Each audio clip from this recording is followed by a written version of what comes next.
ढोलागंज गांव बहुत सुंदर और हरा भरा था। इस गांव में रामू अपनी पत्नी और बेटी के साथ खुशहाल जीवन जी रहा था। रामू के पास अपनी छोटी सी जमीन थी जिस पर वह सब्जियों की खेती करता था और उसी से उसके घर का गुजारा चलता था। ताजी ताजी सब्जी ले लो, ताजी ताजी सब्जी ले लो, हरी भरी ताजी ताजी सब्जी ले लो।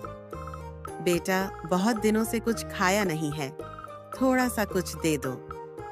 मांझी लो, ये ताजी ताजी सब्जी ले जाओ और घर पर जाकर पकाओ। रामू मुफ्त में ही उस बुढ़िया को सब्जी दे देता है। रामू के नेक बर्ताव की वजह से उसकी सारी सब्जियां जल्दी बिक जाया करती थी और उसे अच्छे खासे पैसे भी मिल जाया करते थे। सुमित्रा, ओ सुमित्रा, कहाँ हो? हाँ जी, क्या हुआ? आज तो जल्दी आ गए। आज सारी सब्जियां बिक गई, इसीलिए जल्दी लौट आया हूँ।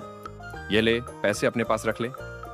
मैं तो भगवान का धन्यवाद करती नहीं थकती कि उसकी कृपा हमारे ऊपर बनी हुई है। रामू का सब्जी का धंधा भी अच्छा चल रहा था, लेकिन अचानक गर्मी का कहर बरस पड़ा जिससे पानी का अकाल पड़ गया। पूरे गांव में भीषण गर्मी थी और कुएं सूखते जा रहे थे। गर्मी से परेशान रामू अपनी पत्नी से कहता है, सुमित्रा, एक गिलास पानी तो पिलाना, गर्मी से हाल बुरा हो रहा है। पानी कहाँ से लाऊं जी? घर में तो एक बूंद भी पानी नहीं है और गोपाल काका के कुएं पर भी बहुत भीड़ है। मैं मोहन काका के कुएं से पानी भरकर लाता हूँ, जरा मटकी तो पकड़ाना। रामू की जमीन के पास ही मोहनलाल का पानी का कुआं था। मोहनलाल ही रामू की जमीन को अपने कुएं से पानी दिया करता था। ओ मोहन काका, कहाँ हो? क्या हुआ रामू, क्यों इतना शोर मचा रहे हो? काका, पानी लेने आया हूँ कुएं से। गर्मी से हाल बुरा है और पानी तो जैसे खजाना बन चुका है। हमारे गांव के सब लोग गोपाल काका के कुएं पर टूट पड़े हैं। मुझे तो कुछ समझ नहीं आ रहा है। इस भीषण गर्मी में अगर पानी नहीं रहा तो हमारा क्या हाल होगा? कलयुग है, घोर कलयुग। जब दिन बुरे हो तो हर तरफ से नुकसान ही नुकसान होता है। अच्छा काका, मैं थोड़ा सा पानी ले लेता हूँ। हाँ, ले ले। रामू पानी की मटकी भरकर घर लौटता है। रामू खुद भी पानी पीता है और सुमित्रा को भी देता है। ठंडा पानी पीकर सुमित्रा बहुत खुश हो जाती है। पानी पीकर तो लग रहा है जैसे मेरी जान में जान आ गई हो। गर्मी इतनी ज्यादा है कि एक पल भी रहा नहीं जा रहा है। हाँ, ऐसा लग रहा है जैसे नरक में रह रहे हैं। इस साल इतनी गर्मी रही तो ना जाने पानी का क्या होगा। हम पानी कहाँ से लाएंगे? भाग्यवान, चिंता मत करो, भगवान सब भला करेगा। सुमित्रा की चिंता गलत नहीं थी। भीषण गर्मी के कारण गांव की नदी और कुएं सूखते जा रहे थे। सूरज का कहर जमीन वालों पर बढ़ता जा रहा था और साथ ही पानी भी खत्म होता जा रहा था। रामू अपनी जमीन के लिए मोहनलाल के कुएं से पानी भरने आता है। मोहन काका, ओ मोहन काका, कहाँ हो? रामू की आवाज देने पर मोहनलाल चले आता है। रामू, मुझे तुमसे जरूरी बात करनी है। जी काका, कहिए, मैं सुन रहा हूँ। देखो रामू, बुरा मत मानना। मैं जो कह रहा हूँ हो सकता है तुम्हें अच्छा ना लगे। क्या बात है काका, खुलकर कहिए, मुझे क्यों बुरा लगेगा? रामू, इस भीषण गर्मी में मानो सूरज देवता अपना सारा गुस्सा जमीन पर उतार रहे हैं और पानी की कमी भी अलग हो रही है। गर्मी के कारण गांव के सारे कुएं सूख चुके हैं। गोपाल का कुआं तो पूरी तरह सूख गया है। मुझे लगता है मेरा कुआं भी सूखने लगा है। अब मैं तुम्हें अपने कुएं से पानी नहीं दे पाऊंगा। अगर मैंने तुम्हें पानी दे दिया तो मेरे खुद के लिए मुसीबत हो जाएगी, इसीलिए मुझे माफ कर देना। मोहनलाल की यह बात सुनकर रामू अचानक से परेशान हो जाता है। मगर काका, मैं अपने खेत के लिए पानी कहाँ से लाऊंगा? मेरा तो सारा धंधा बैठ जाएगा। और अगर मैंने तुम्हें पानी दिया तो मेरे कुएं का पानी भी तो खत्म हो जाएगा। मोहनलाल की बात सुनकर रामू बुरी तरह से परेशान हो जाता है।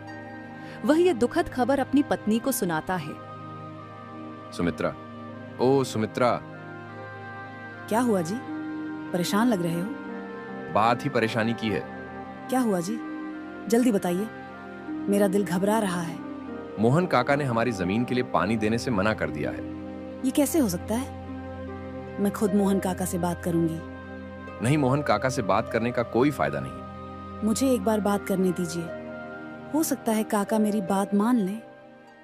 सुमित्रा मोहनलाल से बात करने उनके घर चली आती है। प्रणाम काका। प्रणाम। कैसी हो बिटिया? मैं ठीक हूँ काका। मुझे आपसे एक जरूरी बात करनी है। हाँ हाँ कहो बिटिया, मैं सुन रहा हूँ। काका मैं जानती हूँ कि गर्मी के कारण सभी के कुएं सूख रहे हैं, मगर काका आपके कुएं में तो अभी भी काफी पानी है। अगर आप हमेशा की तरह हमारी जमीन के लिए पानी दे देंगे तो आपका भला होगा। सुमित्रा बिटिया, मैंने कभी भी रामू को पानी देने से इनकार नहीं किया है, मगर मैं मजबूर हूँ।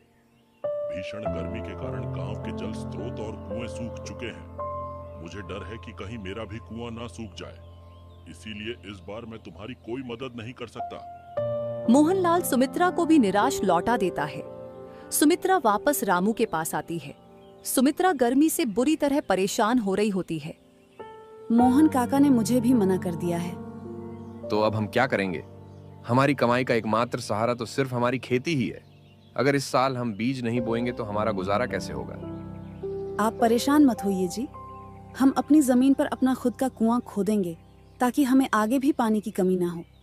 तुम्हारा यह विचार तो बहुत अच्छा है।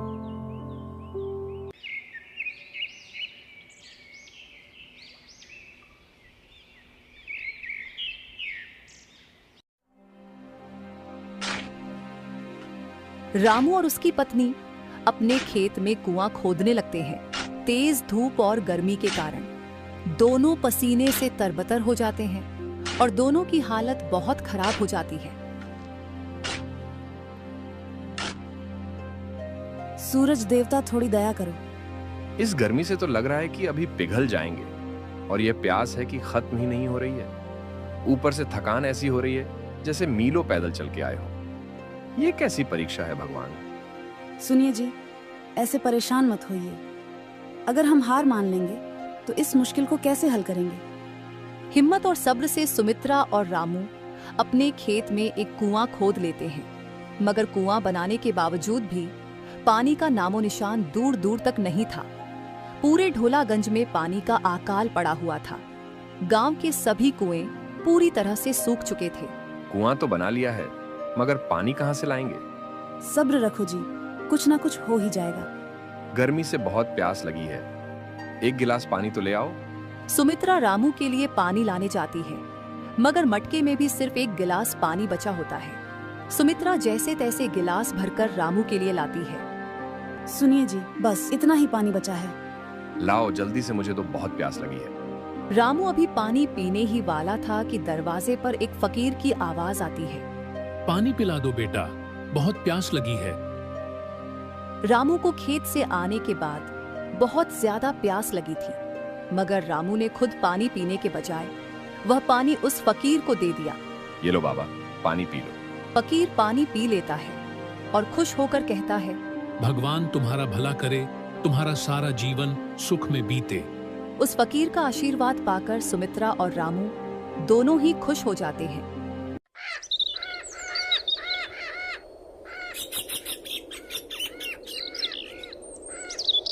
कुछ दिनों बाद एक सैनिक रामू को बुलाने आता है।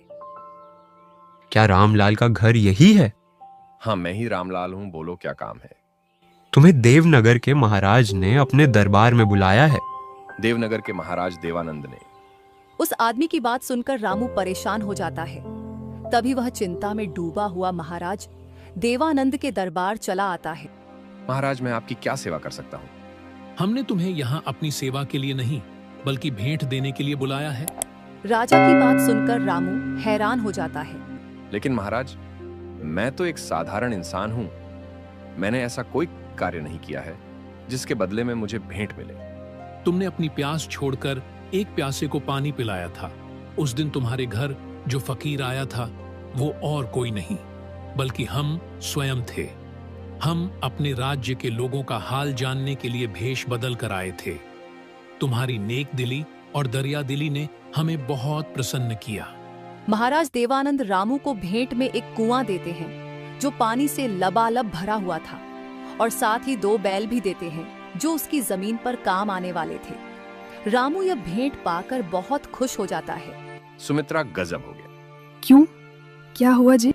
सुमित्रा, उस दिन जिसे हमने फकीर समझकर पानी पिलाया था वो कोई और नहीं बल्कि हमारे राज्य के महाराज देवानंद थे। उन्होंने हमारी भलाई देखकर हमें एक कुआं और 2 बैल भेंट में दिए हैं। ये तो बहुत खुशी की बात है। रामू और सुमित्रा के भेंट में मिले कुएं का पानी पूरे गांव वालों के काम आ रहा था। गर्मी के कारण मोहनलाल के कुएं का भी पानी खत्म हो चुका था। मोहनलाल शर्मिंदा होकर सिर झुकाए रामू के पास आता है। मुझे माफ कर दो रामू, मैंने तुम्हारी जमीन से पानी छीनकर तुम्हारे साथ गलत किया, लेकिन भगवान ने तुम्हारा बदला मुझसे ले लिया है। मेरे कुएं का पानी भी खत्म हो चुका है। क्या मैं तुम्हारे कुएं से पानी ले सकता हूँ? अरे काका, इसमें पूछने वाली क्या बात है? जितना पानी चाहिए आप मेरे कुएं से ले सकते हैं। इतने सालों से तो आपने ही मेरा साथ दिया है। मोहनलाल रामू की इस बात से खुश हो जाता है और अपने घर पानी लेकर चला जाता है। कुछ ही दिनों बाद ढोलागंज में जोरदार बारिश होती है, जिससे रामू का खोदा हुआ दूसरा कुआं भी भर जाता है और गर्मी का कहर भी समाप्त हो जाता है। अब रामू के पास 2 कुएं थे, जिनसे वह पूरे गांव वालों की